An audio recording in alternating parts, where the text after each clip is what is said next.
Welcome to BC Mnemonics. In this video, we're going to be taking a look at the Universal Equatorial Ring Dial, also known as the Self-Orienting Armillary Dial. Now, this dial has quite a few interesting features, namely its very accurate time-telling potential, but also its ability to function as a solar compass and a very intuitive model of the celestial sphere. Before we get into those latter two, however, I'll go over the very simple steps for using this dial during the day as a timekeeper. So the first step is to set the latitude along this latitude scale here. As it's set up now, this dial is ready for use relatively close to the equator, just a couple degrees north, roughly 12 degrees north of the equator. But to be used at my latitude of 44 degrees north, I will set it to this position. Secondly is setting the date by moving the nodus along this central date scale. So it being late June, I will set the nodus to right about there, not quite at the very end of its track, but quite close.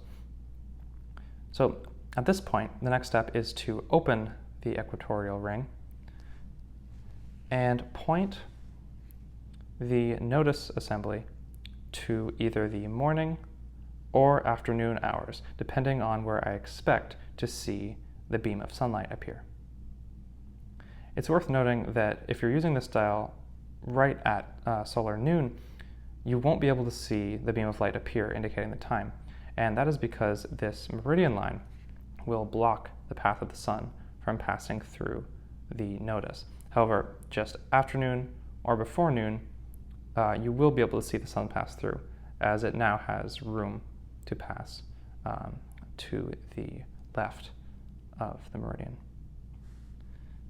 But assuming I set this for the morning hours, the only remaining step is to suspend the dial and to twist it until I see a beam of light project through the nodus onto the inner side of the hour scale here.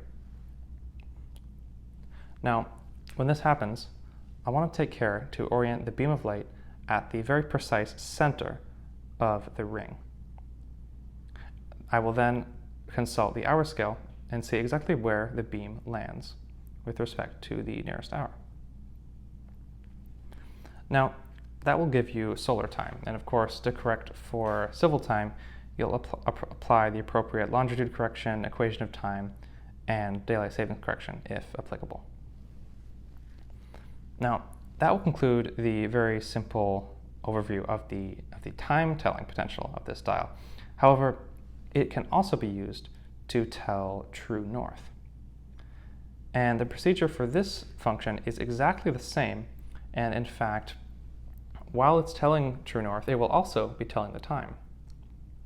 So following the exact same procedure, ensuring that the beam of light is in the center of the ring, this time I will look not to the hour scale, but to the position of the nodus assembly. So this ties into the dial's ability to model the celestial sphere, but the nodus assembly, in conjunction with the hour plate, models the Earth's axis as well as its equator. So because of this, once set for latitude and telling the correct time, this dial is locked into a position that directly models the position of the real axis and the real equator, as well as the real sun, although that doesn't have a physical representation within the model.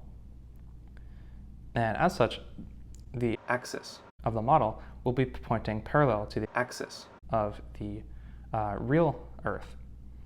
And this is how the dial points true north, as the very north pole of the Earth is where the axis passes through. So simply follow this upper edge forward and you have true north. Now moving on to this dial's potential as a model of the celestial sphere, which we did touch on earlier, I will use this smaller equatorial ring dial, just for demonstration purposes. Now, simply holding this dial over the diagrams gives you a relatively acute sense of how exactly it models the celestial sphere. As right here, you can see that the equator shares the same position relative to this model as the path of the sun at the equinox. During the equinox, the sun's path directly coincides with the equator, and therefore is modeled on this dial by the equator itself. However, during other points of the year, the sun's motion is modeled by the position of the nodus.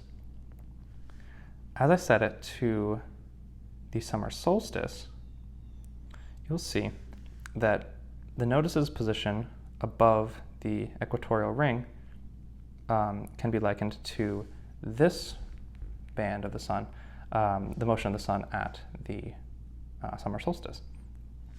And in fact, as you trace this nodus around its axis, and imagine a line projecting outward from it that is parallel to the equator, it will trace out the path of the sun at the summer solstice.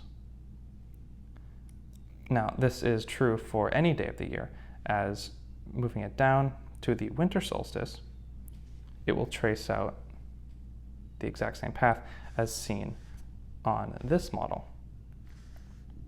Now, of course, this orientation is set for the middle latitudes, but this same modeling effect can be seen just as well as in this diagram, as on either the equator or the North Pole.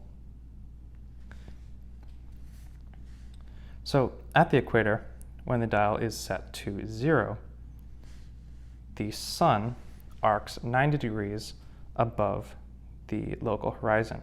So again, I can simply twist the nodus and it will trace out a path in this setting for the summer solstice, like seen right here. Again, exact same for the winter solstice, as it will trace out a path south of the equator, as seen right here. And lastly, just to complete the demonstration here, we see that at the North Pole, the sun during the winter solstice is below the equator and below the local horizon as well. So on this diagram, the path of the sun at the winter solstice isn't pictured just because it does not rise at the winter solstice, and that can be seen on this model as well. However, during the summer solstice, the sun and the nodus are above the local horizon and thus trace out a path of the sun that does not set at that location, which again is reflected on the model. The sun at the summer solstice does not set, and in fact revolves around in a disk parallel to the equator or equinox sun path, just translated up. And again, that exact same thing is seen on this dial.